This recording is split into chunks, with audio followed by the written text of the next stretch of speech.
The Ryder Cup 2025 is shaping up to be a thrilling chapter in golf history, and Europe's captain Luke Donald is sticking with a strategy that emphasizes stability and experience. But here's where it gets controversial. He's chosen to keep almost the entire winning team from the last Ryder Cup in Rome, making only one change.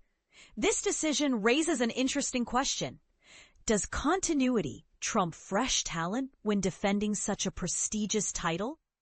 The 2025 Ryder Cup will take place at the notoriously challenging Bethpage Black course in New York from September 26 to 28.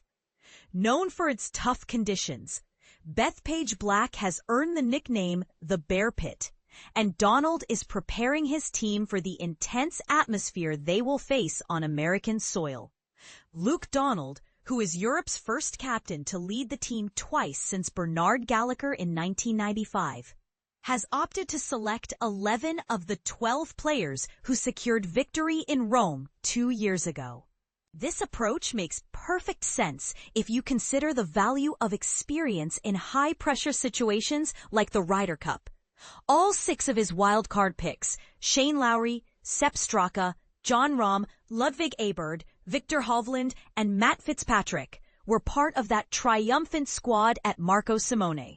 The only change in the lineup is the inclusion of Rasmus Højgaard, who earned his spot through automatic qualification, replacing his twin brother Nikolai.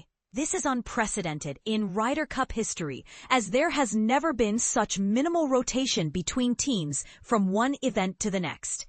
It's a bold move that underscores Donald's belief in the proven capabilities of his players. While emerging talents like Marco Peng, Harry Hall, and Matt Wallace, known respectively for their powerful drives, exceptional putting, and fiery passion, could have been considered, Donald is prioritizing seasoned players who have demonstrated consistent, high-level performance. "It's extraordinary," Donald told BBC Sport, "that we only swapped one brother for another. Usually, players lose form or don't maintain their peak, but these guys have earned their spots by playing at a very high level." Donald's goal is to leverage this continuity to finally secure Europe's first away win since the legendary Miracle at Medina in 2012. However, he is clear that the challenge at Bethpage will be very different from Rome. "We're not going into this with the same mindset," he explained. "Bethpage is a bear pit, and the atmosphere will be hostile. We have to approach it with fresh eyes and a new strategy. This means that while the team members remain largely the same, the tactics and preparation will shift." Donald has spent the past 20 months reflecting on what hasn't worked in previous away Ryder Cups and is focusing on improving communication, understanding the environment, and applying best practices to help his team thrive under pressure.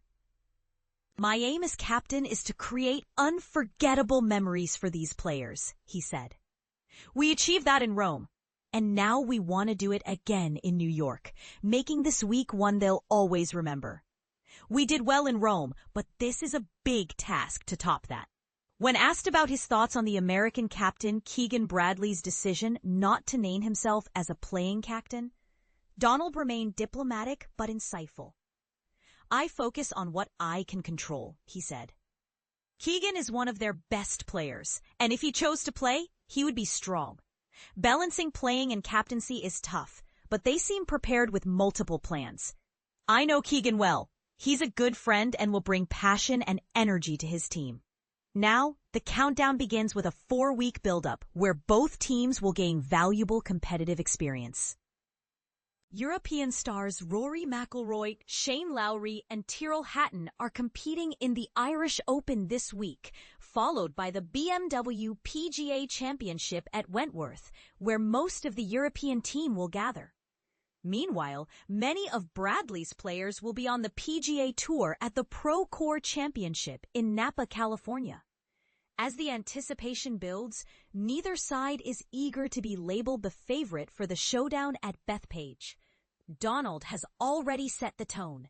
acknowledging the strength of the American team and their home advantage, but he insists, "I still believe we are the underdogs." Armed with experience and a refreshed approach, Europe is ready to challenge the odds once again. But here's the part most people miss. Is sticking with a nearly unchanged team the smartest move? Or could it backfire by overlooking rising stars who might bring new energy and unpredictability? What do you think? Is Luke Donald's strategy of continuity the key to success? Or should Europe have shaken things up more?